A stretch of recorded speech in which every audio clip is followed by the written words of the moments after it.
Welcome back to the morning show here on Arise News. It is time now to review the headlines of today's newspapers. All right, Kachi, we go straight to this day and the newspaper record. Let's start from top to bottom. The window story says federal government tightens news on expatriate quota administration to enforce ban on visa overstay. Policy takes effect August 1st to implement comprehensive insurance scheme to cover deportation cost, personal liabilities. That's on page 5 of today's paper. And of course, that's quoting the Minister of Interior, Dr. Olumide Tunji. For those who might think that, Nigeria is, an all-commerce affair, what the minister here is saying that, I mean, we can always deal with the same issues the same way that other countries are dealing with it when they affect our own citizens. So if you overstay your visas, expatriate quota administration, etc., is saying that there are laws to do with it, you're gonna be and we'll out. apply the laws from August 1st. It says, I think that's a good one.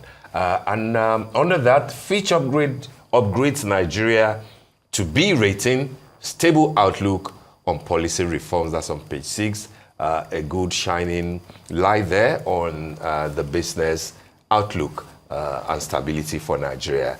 And then Nigerian filmmakers find solace in YouTube for movie distribution. And that story is on page 5. And I like the fact that it's not just an entertainment story.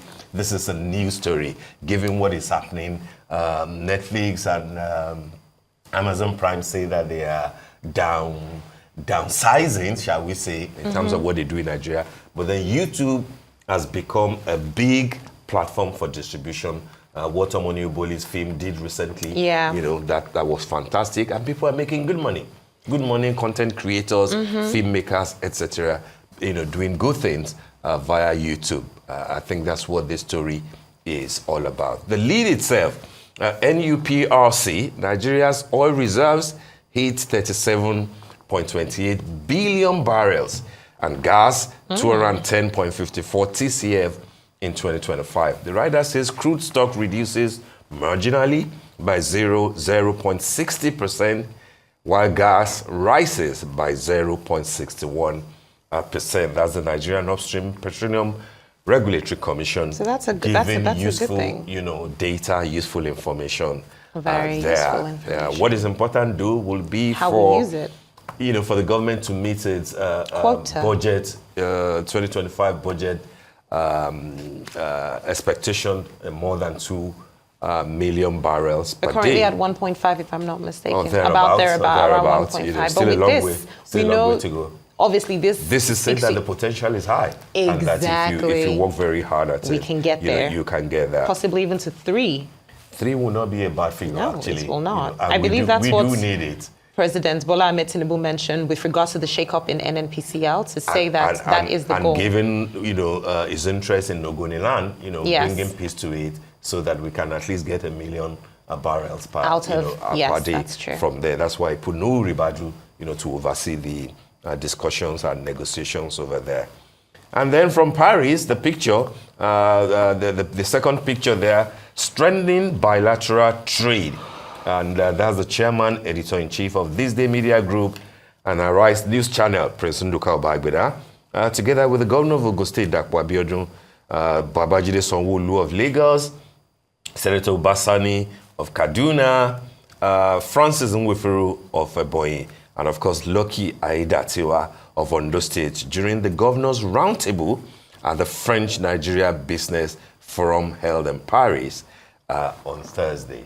It looks nice, isn't it? It does look really good.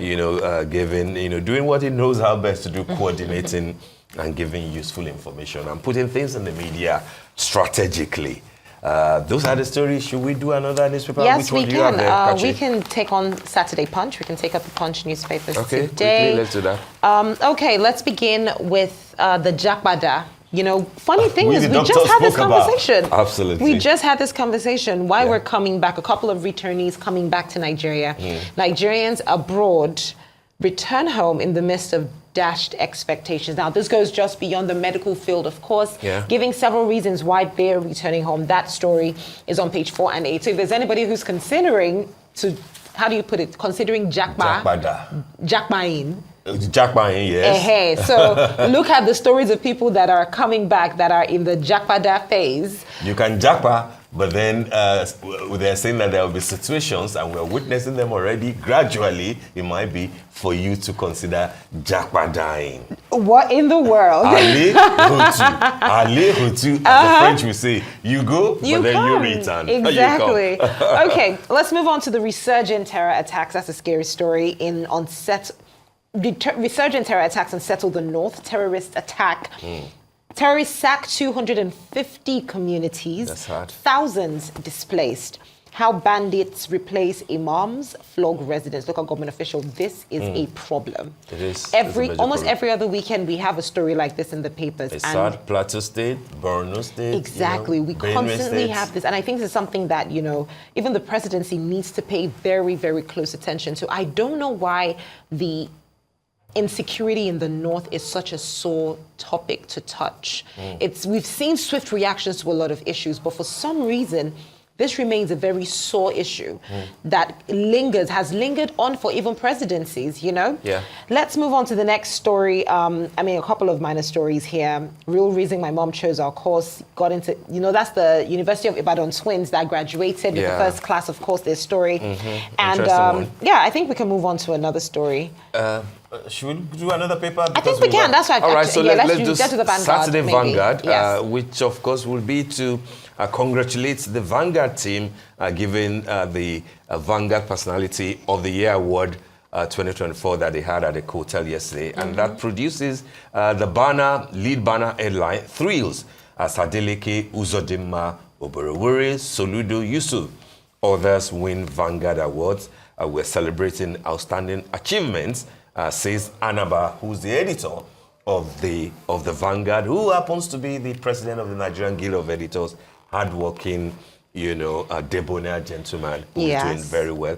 And of course, the gathering is awesome. That's Peter's side. So congratulations to the Vanguard team, and of course to Uncle Sam Amoka, the publisher. We're looking forward to his 90th. By the way, such an amazing person. That will be an awesome moment and a beautiful party when the old media comes will rally together around, to celebrate him. All right, what a day, Steve! We do. We gotta go. We'd love to stay, but we'll run with 3 guests on a Saturday. It's it's power packed. It is. You barely get enough conversation, but I do hope everyone who watched thoroughly enjoyed the conversation. All right then. That brings us to the end of the morning show today. Thank you for watching, and do stay safe. I'm Steve Ayoride. And it has been such a delight being with you. I'm Kachi Ofia from our entire team here in Lagos, Nigeria. Enjoy the rest of your morning and, of course, the rest of your day.